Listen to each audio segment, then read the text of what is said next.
By definition, what this will do is the existing white money which is in the system, which was being donated to political parties through the non-anonymous fully declared route, it will shift that to anonymous electoral bonds. That's more or less the scheme of the architecture of the electoral bond scheme itself. Because we are the only political party before your lordships. And my lords, despite being a ruling party, my lords, we have taken a principled stance not to, my lords, accept any electoral bonds, and we have not taken a single rupee of electoral bonds in the last 5.5 years. At, if I may say so, my lords, at much cost to us. My lords, there are 3 submissions, my lords, I'll try to make very quickly. My lords, first, the report of the ADR, it says that your party has got some electoral bonds also. No, my lords, that's because they gave this thing. We have just given the detail because they asked when your lordship's order, when the order was passed that every party has to disclose details. So we would have just responded saying that we have not taken any electoral bonds. There's no question of taking any. This is a principal stance. We have not taken any. Plus, the first submission I intend to make plus 3 submissions. Because the first submission is that the architecture and effect of the electoral bond scheme is not to reduce black money, but to reroute non-anonymous banking channel funding to anonymous electoral bond. Please repeat. Plus, the architecture and effect of the electoral bond scheme is not to reduce black money funding, but to reroute the non-anonymous banking channel, well, that is the conventional banking channel available, to anonymous electoral bonds. Well, that's the first submission. The second is that the legally ordained informational black hole, which this creates, the electoral bonds scheme creates. It's a legally directed information black hole, goes against the concept of informed electorate. Under 19(1)(a), read with my lords, Article 326 of the Constitution, both. So it goes against the principle which is constitutionally mandated of an informed electorate under Article 19(1)(a), read with Article 326. And my lords, the third submission for your lordship's consideration is that it violates the right to conscience under Article 25 of individual shareholders, because they don't know where their money is, what their money is being used for. I'll try to make that. Mr. Sibal also argued. Mr. Sibal argued, but he didn't pitch it on right to conscience under 25. I'm specifically saying it violates right to conscience under Article 25. Actually, the 19(1)(g) right, you can say. Also, I'll try to make it good, because I know it's not the usual argument to be made, but I'll try and make it good. On the first, before I begin with those submissions, just one aspect is this matter is essentially about 2 things, democracy and disclosure. Those are the 2 fundamentals, in my respectful submission, which guide the underlying issues which arise in this matter. This matter is not about contribution limit, except on that 7.5% issue, or expenditure limit, or expenditure timeline, which is when can the parties spend before election, after election. Those are all aspects which are litigated not just in our jurisdiction but across the world. This is about something which pervades all those aspects, which is disclosure. Every aspect it pervades, which is disclosure, and disclosure not just to authorities. There are 2 kinds of disclosures. One is I should only disclose to the Election Commission. That may not be sufficient. This is about disclosure to the authorities and to the public at large. And that is where the rights under 19(1)(a), 326 come into play.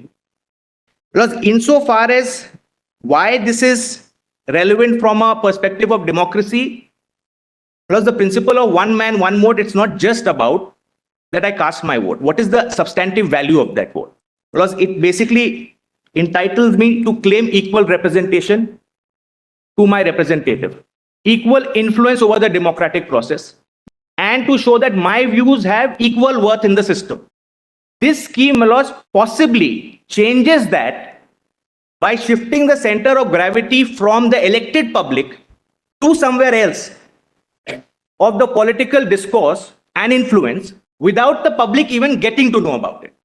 With that, I will enter the first submission, which is the architecture. What does this scheme do? This scheme effectively is an alternative white money channel which the government has created. There was already a disclosure-based channel, the normal banking channel, the RTGS, the bank draft, the check, which was available. This is a new white money channel. What they have added is anonymity to it. By definition, therefore, it cannot be including money which would otherwise be black money. It can only deal with money which will anyways be white money, which a person can disclose as white money. Plus the function of whether money is disclosed to a banking channel and therefore declared as white is not a function of what it will be eventually used for, whether to donate to a political party or something else. It's primarily a function, I don't say exclusively, primarily a function of two things. First, whether the money is legally obtained. If it's illegal money, I can't disclose it to a banking system normally, unless I'm trying to launder the money. And second, if I'm trying to suppress my income is X and I'm trying to show Y to save tax. Plus, this will not bring in any of that money which is anywhere in the black space, in the cash economy. So what does this do? By definition, what this will do is the existing white money which is in the system, which was being donated to political parties through the non-anonymous fully declared route, it will shift that to anonymous electoral bonds. That's more or less the scheme of the architecture of the electoral bond scheme itself. And Malos, that is borne out by data as well. First, Malos, in terms of what is the cash usage in the economy. Because of course, cash usage, there can't be a perfect number that this is the cash usage in electoral system. We always have to go by surrogates, some surrogate. So Malos, in that context, we'll look at, I'll compare the 2014 Election Commission recoveries of cash during election, the 2014 general election, and 2019. The amounts of cash recovered in 2014 have gone up by 3 times in 2019, which by itself is indicative. If the commission is catching more money, that means there's more money in circulation. A large chunk of it will be belonging to political parties. To the extent that cash is used in the elections, maybe this will show that. So, Malos, that's a limited extent. I agree. I'm grateful to Malos. We ought not burn that. So, Malos, my point is that cash can only increase. Cash cannot be controlled by definition by this scheme. Malos, this scheme, let's assume, Malos, that cash was tomorrow even banned, for instance, by political party. Cash can still be used by political party. That's a reality, unless the cash economy itself ceases to exist. So this scheme, because I'm trying to meet the argument which is in support of the scheme by the union right since the beginning, including in their affidavits, that we are trying to transfer what is there in the cash economy into this. My submission is that is just not possible given the nature of this scheme. In fact, it's not possible unless even if you prohibition, even if you prohibit it, you possibly can't do it unless the cash economy itself ceases to operate, independent of political parties. So that is really a red herring argument is my submission for your lordship's consideration. The argument of the other side on that is they are trying to experiment. If it is possible, they can do it. If they can wean away from the cash. So that may not really cut. We can't say that the attempt should not be made or experimentation should not be made. So, but what if it were to primarily impact the other side which was already being disclosed? So what's happening now is you have 2 channels, anonymous cash channel and anonymous banking channel. So what the white and the black channel are anonymous now. My submission for lordship consideration is this. There was earlier a black channel, the cash channel which was there, which needn't be disclosed, etc. Now you have created an anonymous white channel. So both are anonymous. And this is at the cost of only one thing, which is disclosed white channel. Because I'll try to make that good. I'll try to, even through data, I'll try to make that good because we have the benefit of 5 years of operation of this scheme. Because that's the benefit we have. So what's the impact of it?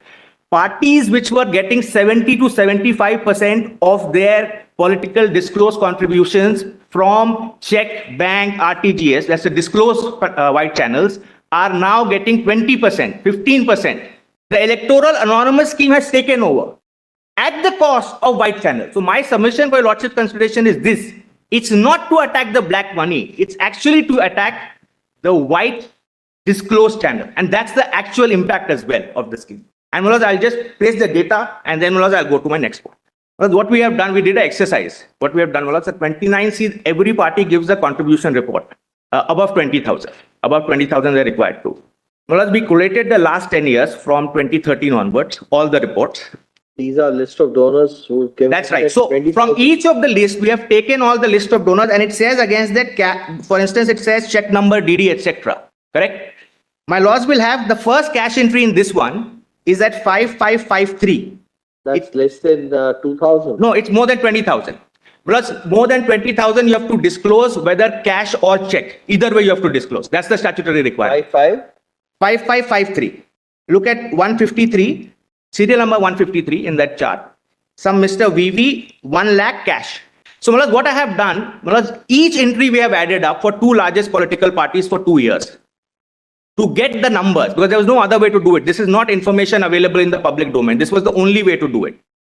So we have added up each of the entries to determine what is the check amount which they were getting as a percentage of their funding in 2013-14 and what they're getting post-electoral bonds.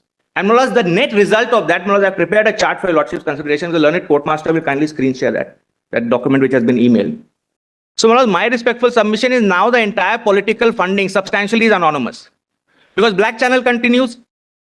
More or less at the cost, if the objective is to have some kind of disclosure, at the cost of disclosed white money, if you are increasing non-disclosed white money, that's what the real, your lordships will have this chart, page 1.